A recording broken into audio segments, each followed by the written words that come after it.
Hello friends, welcome to BSK competitive Adda YouTube channel. Friends, మనకి postal department నుంచి postal GDS cycle 4 notification అఫీషియల్గా release కావడం జరిగిందండి.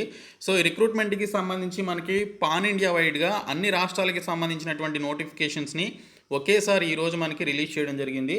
So ఈ పోస్టులకి సంబంధించి ఇదే వెబ్సైట్లో మీరు మే నెల 2వ తేదీ నుంచి, అంటే ఈ రోజు నుంచి జూన్ 5వ తేదీ మధ్యన ఆన్లైన్లో అప్లికేషన్స్ అయితే సబ్మిట్ చేసుకోవాలి. So online application process video కావాలని కోరుకునే ప్రతి ఒక్కరు కూడా వీడియోని లైక్ చేసి కింద కామెంట్ సెక్షన్లో ఎస్ అని చెప్పేసి కామెంట్ చేయండి. ఎక్కువ మంది రెస్పాండ్ అయినట్లయితే మీకు యూజ్ అయ్యే విధంగా డీటెయిల్డ్ అప్లికేషన్ ప్రాసెస్ వీడియో అయితే చేయడం జరుగుతుంది. కాబట్టి ప్రతి ఒక్కరు కూడా లైక్ చేసి కింద కామెంట్ సెక్షన్లో కామెంట్ చేయండి. సో మనకి ఇక్కడ రాష్ట్రాల వారీగా నోటిఫికేషన్స్ అయితే రిలీజ్ చేశారు. ఇక్కడ మనకి నోటిఫికేషన్ అనేటువంటి ఒక ట్యాబ్లో చూసుకున్నట్లయితే మనకి descriptive notification and circular wise పోస్టులకి సంబంధించినటువంటి ఈ యొక్క నోటిఫికేషన్ అయితే మనకి ఇక్కడ రిలీజ్ చేయడం జరిగింది. ఇందులో మనకి రాష్ట్రాల వారీగా ఉన్నటువంటి పోస్టులన్నీ కూడా మనకి ఇక్కడైతే మెన్షన్ చేశారు. సో ఇక్కడ చూసుకున్నట్లయితే మనకి ఆంధ్రప్రదేశ్కి సంబంధించి 1716 పోస్టులతో నోటిఫికేషన్ అయితే విడుదల చేయడం జరిగింది. ఇంకా తెలంగాణకి సంబంధించి చూసుకున్నట్లయితే తెలంగాణకి 1226 పోస్టులతో నోటిఫికేషన్ అయితే విడుదల చేయడం జరిగింది. సో టోటల్గా మనకి అన్ని రాష్ట్రాలు కలుపుకొని 38,926 పోస్టులు అయితే ఉన్నాయి. సో మొత్తంగా మనకి 35 రాష్ట్రాలకి సంబంధించి ఇంక్లూడింగ్ మనకి ఈ యూనియన్ టెరిటరీస్కి సంబంధించినటువంటి ఈ పర్టికులర్ స్టేట్స్ నుంచి కూడా మనకి నోటిఫికేషన్స్ అయితే రిలీజ్ చేశారు. సో టోటల్గా 38,000 పోస్టులు అయితే ఉన్నాయి. ఏపీ తెలంగాణ కలిపి మనకి ఇక్కడ 22,900 పోస్టులు అయితే మనకి రిలీజ్ కావడం జరిగింది. సో కేటగిరీ వైజ్గా ఉన్నటువంటి వేకెన్సీస్ చూసుకున్నట్లయితే ఆంధ్రప్రదేశ్లో యూఆర్ క్యాండిడేట్స్కి 755 పోస్టులు, ఓబీసీ క్యాండిడేట్స్కి 333 పోస్టులు, ఈడబ్ల్యూఎస్ క్యాండిడేట్స్కి 224 పోస్టులు, ఎస్సీ క్యాండిడేట్స్కి 220 పోస్టులు, ఎస్టీ క్యాండిడేట్స్కి 123 పోస్టులు ఉన్నాయి. ఇంకా పీడబ్ల్యూడీ క్యాండిడేట్స్కి కూడా కొన్ని వేకెన్సీస్ అయితే ఇచ్చారు. మొత్తంగా 1716 పోస్టులు అయితే మనకి ఇక్కడ రిలీజ్ కావడం జరిగింది. ఇంకా తెలంగాణకి సంబంధించి యూఆర్ క్యాండిడేట్స్కి 509, ఇంకా ఓబీసీ క్యాండిడేట్స్కి 266, ఈడబ్ల్యూఎస్కి 123, ఎస్సీ క్యాండిడేట్స్కి 200, ఎస్టీ క్యాండిడేట్స్కి 88 వేకెన్సీస్ ఉన్నాయి. ఇంకా పీడబ్ల్యూడీకి కూడా కలిపి మొత్తంగా 1226 పోస్టులతో మనకి తెలంగాణకి సంబంధించి నోటిఫికేషన్ అయితే రిలీజ్ చేయడం జరిగింది. సో టోటల్గా మనకి 2900+ వేకెన్సీస్తో ఏపీ అండ్ తెలంగాణకి కలిపి మనకి నోటిఫికేషన్స్ అయితే రిలీజ్ చేశారు. అండ్ మిగిలినటువంటి స్టేట్స్కి సంబంధించి కూడా మనకి ఇక్కడ రిలీజ్ కావడం జరిగింది.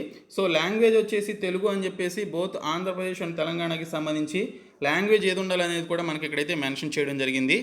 ఈ నోటిఫికేషన్కి సంబంధించినటువంటి కంప్లీట్ డీటెయిల్స్ మనం ఈ పీడిఎఫ్లో చూడొచ్చు. డిస్క్రిప్షన్లో నేను మీకు నోటిఫికేషన్ అండ్ వెబ్సైట్ లింక్ని అయితే ప్రొవైడ్ చేశాను, మీరు చూడండి. ఇక్కడ చూసుకున్నట్లయితే ఈ పోస్టులకి సంబంధించి మే నెల 2వ తేదీ నుంచి జూన్ 5వ తేదీ మధ్యన ఆన్లైన్లో అప్లికేషన్స్ అయితే సబ్మిట్ చేసుకోవాలి. ఈ పోస్టులకి సంబంధించి మనకి శాలరీస్ అయితే ఈ విధంగా ఉంటాయి. మీరు 4 అవర్స్ లేదా అంతకంటే ఎక్కువ పనిచేసినందుకు బీపీఎం సెలెక్ట్ చేసుకుంటే 12,000, ఏబీపీఎం లేదా డాక్ సేవకు సెలెక్ట్ చేసుకుంటే 10,000 రూపాయల శాలరీ అయితే ఇవ్వడం జరుగుతుంది. ఈ పోస్టులకి సంబంధించినటువంటి ఏజ్ లిమిట్ చూసుకున్నట్లయితే మినిమం 18 సంవత్సరాలు, మ్యాక్సిమం 40 సంవత్సరాలు ఉండాలని మెన్షన్ చేశారు. సో దీనికి సంబంధించి ఎస్సీ ఎస్టీ క్యాండిడేట్స్కి 5 ఇయర్స్ ఏజ్ రిలాక్సేషన్ ఇచ్చారు, ఓబీసీ క్యాండిడేట్స్కి 3 ఇయర్స్ ఇచ్చారు. అంటే ఎస్సీ ఎస్టీ క్యాండిడేట్స్కి మ్యాక్సిమం 45 ఇయర్స్ ఉన్నా కూడా అప్లై చేయొచ్చు, ఓబీసీ క్యాండిడేట్స్కి మ్యాక్సిమం 43 ఉన్నా కూడా అప్లై చేసుకోవచ్చు. ఇంకా ఎకనామికల్లీ వీకర్ సెక్షన్స్ ఈడబ్ల్యూఎస్కి సంబంధించి ఎటువంటి ఏజ్ రిలాక్సేషన్ అయితే లేదు. సో వారు కూడా 18 నుంచి 40 సంవత్సరాల వరకు ఉంటేనే అప్లై చేసుకోవాలి. ఇంకా పీడబ్ల్యూడీ క్యాండిడేట్స్కి 10, 13, 15 ఇయర్స్ చొప్పున ఏజ్ రిలాక్సేషన్ అయితే ఇవ్వడం జరిగిందని ఇక్కడ మనకి డీటెయిల్స్లో ఇవ్వడం జరిగింది. ఇంకా ఫిజికల్లీ హ్యాండిక్యాప్డ్ ఈ పర్టికులర్ బీపీఎం, ఏబీపీఎం, డాక్ సేవక్స్కి సంబంధించి ఇక్కడ ఎలిజిబిలిటీ ఉన్నటువంటి వారు మాత్రమే ఫిజికల్లీ హ్యాండిక్యాప్డ్ అప్లై చేసుకోవాలి. ఇంకా ఎడ్యుకేషనల్ క్వాలిఫికేషన్ విషయానికి వస్తే మినిమం 10th క్లాస్ పాస్ అయ్యి మీకు 18 సంవత్సరాల వయసు ఉన్నట్లయితే ఈ పోస్టులకి సంబంధించి అప్లికేషన్స్ పెట్టుకోవచ్చు. సో లోకల్ లాంగ్వేజ్కి సంబంధించి చూసుకున్నట్లయితే మీరు ఏ స్టేట్కి అయితే అప్లై చేస్తారో ఆ పర్టికులర్ స్టేట్కి సంబంధించిన లోకల్ లాంగ్వేజ్ అనేది మీరు చదివినటువంటి 10th స్టాండర్డ్లో ఒక కంపల్సరీ సబ్జెక్ట్గా ఉండాలని చెప్పేసి ఇక్కడ మనకి క్లియర్గా మెన్షన్ చేయడం జరిగింది. సో మీరు ఈ పర్టికులర్ కంపల్సరీ సబ్జెక్ట్ మనకి తెలుగు అనేది లోకల్ లాంగ్వేజ్గా కలిగి ఉంది కాబట్టి మనం అందరం ఈ జాబ్స్కి కూడా అప్లై చేసుకోవచ్చు అని చెప్పేసి ఇక్కడ డీటెయిల్స్లో తెలుస్తుంది. ఇంకా నాలెడ్జ్ ఆఫ్ సైక్లింగ్కి సంబంధించి కూడా మెన్షన్ చేశారు. సైకిల్ తొక్కడం వచ్చి ఉండాలని చెప్పేసి మెన్షన్ చేయడం జరిగింది. అలాగే మీకు మోటార్ సైకిల్లో వచ్చినా కూడా దీనికి సంబంధించి అప్లై చేసుకోవచ్చు అని ఇక్కడ డీటెయిల్స్లో ఇవ్వడం జరిగింది. సైకిల్ తొక్కడం రాకపోయినా కూడా అప్లికేషన్స్ అయితే పెట్టుకోవచ్చు. ఇంక ఈ పోస్టులకి సంబంధించి మరికొన్ని డీటెయిల్స్ చూసుకున్నట్లయితే జాబ్ వచ్చినటువంటి వారికి మీకు వచ్చినటువంటి లొకేషన్ బ్రాంచ్ పోస్ట్ ఆఫీస్లోనే అకామిడేషన్ ప్రొవైడ్ చేయడం జరుగుతుందని ఇక్కడ డీటెయిల్స్లో ఇచ్చారు.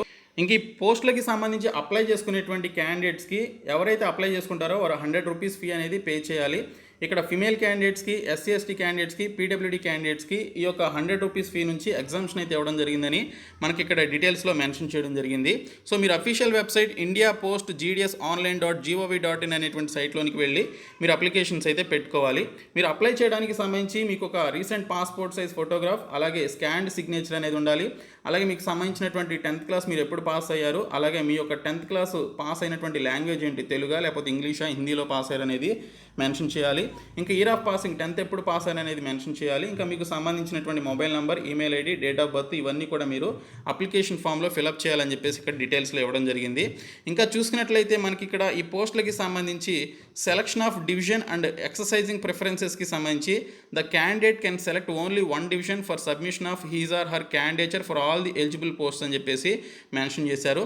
మీరు ఒక డివిజన్ని సెలెక్ట్ చేసుకోవాల్సి ఉంటుందని చెప్పేసి కూడా ఇక్కడైతే మనకి డీటెయిల్స్లో ఇవ్వడం జరిగింది. సో దీనికి సంబంధించి మీరు పోస్ట్ ప్రిఫరెన్స్లు కూడా ఇచ్చుకోవచ్చు. 5 పోస్ట్ ప్రిఫరెన్స్లు అయితే ఇచ్చుకోవచ్చు అని మెన్షన్ చేయడం జరిగింది. So post 1, post 2, post 3, post 4, post 5 అని చెప్పేసి ఈ విధంగా 5 పోస్ట్ ప్రిఫరెన్స్లు అయితే ఇచ్చుకోవచ్చు.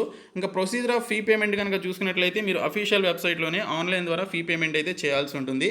మీరు అప్లోడ్ చేయాల్సినటువంటి డాక్యుమెంట్స్ చూసుకున్నట్లయితే recent passport size photograph upload చేయాలి, సిగ్నేచర్ అనేది అప్లోడ్ చేయాలి. ఈ రెండు కూడా మనకి ఇక్కడ మ్యాండేటరీ అని చెప్పేసి ఇక్కడ మనకి డీటెయిల్స్లో ఇచ్చారు. సో మీరు అప్లోడ్ చేయాల్సినటువంటి డాక్యుమెంట్స్ ఈ రెండేనండి. Recent passport size photograph and signature అనేది జేపీజీ ఫార్మాట్లో ఉండేలా చూసుకొని 50 KB అండ్ 20 KB లోపు ఉండేలా చూసుకుని అప్లోడ్ అయితే చేయాల్సి ఉంటుంది. ఇంకా ఇక్కడ చూసుకున్నట్లయితే job profile branch post master, assistant branch post master, అలాగే డాక్ సేవకి సంబంధించినటువంటి జాబ్ ప్రొఫైల్ ఏ విధంగా ఉంటుందో ఇక్కడ నోటిఫికేషన్లో మనకి క్లియర్గా ఇవ్వడం జరిగింది. ఇంకా సెలక్షన్ ఏ విధంగా ఉంటుందని చూసుకున్నట్లయితే మనకి కంప్యూటర్ జనరేటర్ సిస్టమ్ జనరేషన్ ద్వారా మీ యొక్క మెరిట్ మార్క్ లిస్టుల ప్రకారం దీనికి సంబంధించి యొక్క మెరిట్ వచ్చినటువంటి క్యాండిడేట్స్ని సెలెక్ట్ చేసుకోవడం జరుగుతుందని డీటెయిల్స్లో ఇచ్చారు. సో మీరు దీనికి సంబంధించి మీరు ఏదైతే పోస్ట్ ప్రిఫరెన్స్ పెట్టుకుంటారో ఆ లొకేషన్లో అప్లై చేసుకున్నటువంటి క్యాండిడేట్స్ కంటే మీకు కనుక ఎక్కువ మార్కులు ఉన్నట్లయితే మీకు జాబ్ వచ్చే అవకాశం ఉంటుంది. ఇఫ్ ఇన్ కేసు వారు డాక్యుమెంట్ వెరిఫికేషన్కి వారు వెళ్ళకపోతే నెక్స్ట్ పొజిషన్లో ఉన్నటువంటి వారిని తీసుకోవడం జరుగుతుంది. సో ఇలాగా కంప్యూటర్ జనరేషన్ ద్వారా మెరిట్ లిస్ట్ ఉన్నటువంటి క్యాండిడేట్ సెలెక్ట్ అయితే సో క్యాండిడేట్ డాక్యుమెంట్ వెరిఫికేషన్కి వెళ్ళాలి. సో డాక్యుమెంట్ వెరిఫికేషన్ అయిపోతే మీకు ఇంకా జాబ్ వచ్చినట్టు కన్ఫర్మ్ అవుతుంది. మీరు అప్లికేషన్లో మీకు సంబంధించినటువంటి 10th మార్క్స్ కనుక మీరు పెట్టేటప్పుడు మీకు గ్రేడ్ పాయింట్స్లో ఉన్నట్లయితే, సిజిపిఏలో ఉన్నట్లయితే సో ఆ గ్రేడ్ పాయింట్స్ని మీరు మల్టిప్లికేషన్ ఫ్యాక్టర్ 9.5తో మల్టిప్లై చేయాలని చెప్పేసి ఇక్కడ మనకి డీటెయిల్స్లో ఇచ్చారు. మీకు 10 వచ్చినాయి అనుకోండి, 10/10 మీరు దాన్ని 10 × 9.5 చేయాలి. 9 వస్తే 9 × 9.5 చేయాలి. 8 వస్తే 8 × 9.5 చేయాలి. సో టోటల్గా మనకి ఇక్కడ 100 మార్క్స్కి సంబంధించి మీకు ఎన్ని వచ్చినాయి అనేది ఆ విధంగా మల్టిప్లై చేసి వేయాల్సి ఉంటుందని డీటెయిల్స్లో ఇవ్వడం జరిగింది. నేను మీకు అప్లికేషన్ ప్రాసెస్ వీడియోలో డీటెయిల్గా చెప్తాను కాబట్టి ప్రతి ఒక్కరు కూడా లైక్ చేసి కింద కామెంట్ సెక్షన్లో ఎస్ అని చెప్పేసి కామెంట్ చేయండి. సో ఈ విధంగా మనకి నోటిఫికేషన్ అయితే రిలీజ్ అయింది. సో ఈ వీడియోని మీ ఫ్రెండ్స్ అందరికీ షేర్ చేయండి, మన ఛానల్ సబ్స్క్రైబ్ చేయండి. Thank you so much guys.